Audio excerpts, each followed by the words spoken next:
সরকার দায়িত্ব নেওয়ার পর থেকে দেশে রপ্তানি 13% বেড়েছে। জানুয়ারিতে 7% কন্টেইনার হ্যান্ডলিং বেড়েছে। বাংলাদেশ বিনিয়োগ উন্নয়ন কর্তৃপক্ষ ইতোমধ্যে লাইসেন্সিং রিকোয়ারমেন্টস, প্রত্যাবাসন আইনসহ বিনিয়োগকারীদের যে সাধারণ সমস্যাগুলো রয়েছে সেগুলো সমাধানে কাজ শুরু করেছে। বাংলাদেশ বিনিয়োগ উন্নয়ন কর্তৃপক্ষ আগামী মাসে ঢাকায় 4 দিনব্যাপী আন্তর্জাতিক বিনিয়োগ সম্মেলন করছে। বিশ্ববিখ্যাত অনেক বিনিয়োগকারী এতে অংশ নেবেন। ইতিমধ্যে DP World, Singapore PSA, AP Moller Maersk কয়েক বিলিয়ন ডলারের বিনিয়োগের প্রস্তাব করেছে। অন্তর্বর্তী সরকার দায়িত্ব গ্রহণের পর থেকেই স্বতঃস্ফূর্তভাবে পৃথিবীর সকল সরকার আমাদের প্রতি বন্ধুত্বের হাত বাড়িয়ে দিয়েছে।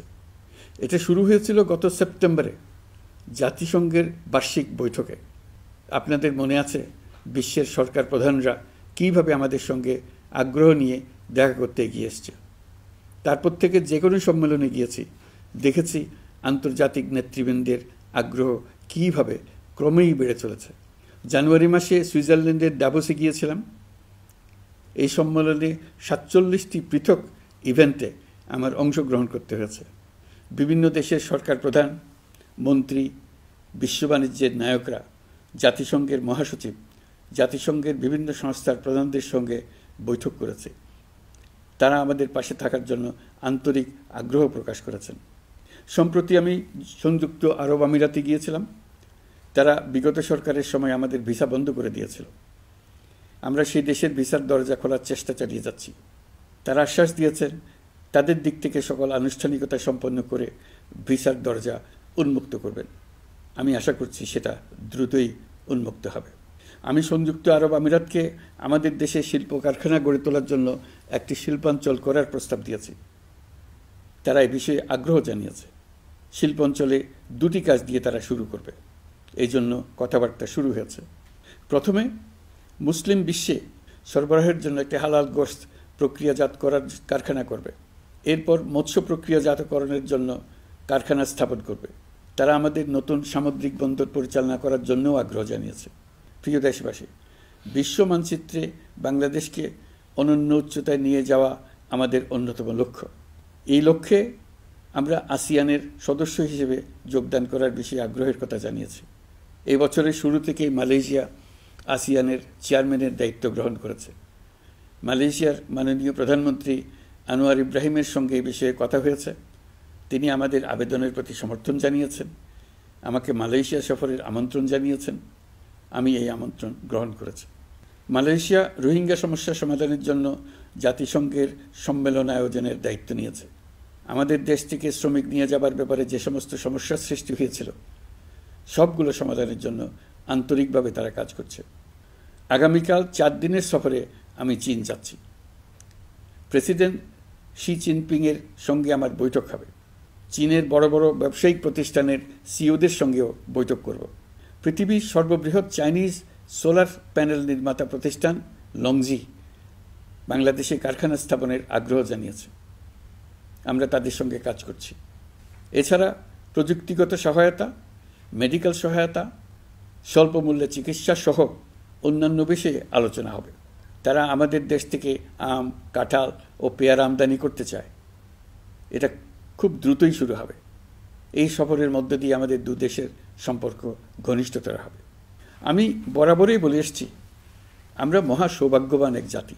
পৃথিবীর মানচিত্রে আমাদের অবস্থানের কারণে বাংলাদেশ, ভারত, নেপাল ও ভুটান, দক্ষিণ এশিয়ার এই 4টি দেশ মিলে একটি যৌথ অর্থনীতি গড়ে তুলতে পারলে 4 দেশই লাভবান হবে। নেপাল ও ভুটান আমাদের জলবিদ্যুৎ দিতে অত্যন্ত আগ্রহী, আমরাও নিতে আগ্রহী। বাংলাদেশের শিল্পাঞ্চল গড়ে তুলতে এর কোনো বিকল্প নেই। আমাদের রয়েছে এক বিস্তীর্ণ মহাসাগর। ভৌগোলিক অবস্থানগত কারণে আমাদের সামনে বিরাট অর্থনৈতিক সুযোগ এনে দিয়েছে। কুমিরা থেকে টেকনাফ পর্যন্ত দীর্ঘ উপকূলভূমি। এই দীর্ঘ উপকূল জুড়ে বিরামহীনভাবে অনেকগুলি আধুনিক প্রযুক্তি সমৃদ্ধ আন্তর্জাতিক মানের সমুদ্র বন্দর, শিল্প কারখানা, রপ্তানি প্রক্রিয়াজাতকরণ এলাকা স্থাপন করা গেলে পুরো অর্থনৈতিক অঞ্চলের ভবিষ্যৎ দ্রুত পরিবর্তন সম্ভব। নেপাল থেকে জলবিদ্যুৎ আনতে পারলে জীবাশ্ম জ্বালানির উপর আমাদের নির্ভরশীলতা কমবে। বর্তমানে বিশ্ববাসী পরিবেশ রক্ষায় সচেতন, তারা এটাকেই সর্বোচ্চ অগ্রাধিকার দিচ্ছে। জীবাশ্ম জ্বালানির উপর নির্ভরশীলতা কমিয়ে পরিবেশ বান্ধব বিকল্প পাওয়া গেলে বিদেশি বিনিয়োগকারীদের আরও বেশি মনোযোগ আকর্ষণ করা যাবে। দেশের ক্রমবর্ধমান বিদ্যুৎ চাহিদার পরিপ্রেক্ষিতে রূপপুর পারমাণবিক বিদ্যুৎ কেন্দ্রের কাজ যথাসময়ে শেষ করার বেশি আমরা জোর দিয়েছি। রোসাটমের মহাপরিচালক আমাকে বলেছেন শিগগিরই বিদ্যুৎ কেন্দ্রটি পরীক্ষামূলকভাবে চালু করা হবে। আমাদের পণ্য পৃথিবীর পণ্য। এই পণ্য নেপালে যাবে, ভুটানে যাবে, ভারতের 7 সিস্টার্সে যাবে। প্রতিবেশীদের পণ্য আমাদের এখানে আসবে, সারা পৃথিবীর কাছে পৌঁছে যাবে। এইভাবেই এটি একটি লাভজনক অর্থনৈতিক অঞ্চল হিসেবে দাঁড়িয়ে যাবে। আর এই অঞ্চলের গুরুত্বপূর্ণ ভূমিকায় থাকবে বাংলাদেশ। বাংলাদেশের সবচেয়ে বড় সমস্যা সীমাহীন দুর্নীতি।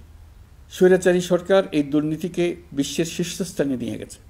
দুর্নীতির ফলে শুধু যে সবকিছুতে অবিশ্বাস্য রকম ব্যয়বৃদ্ধি পাচ্ছে তাই না, এর ফলে সরকার ও জনগণের সকল আয়োজন বিকৃত হয়ে যায়।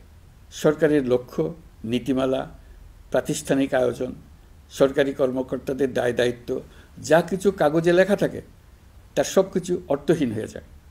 দেশ চলে অলিখিত আয়োজনে।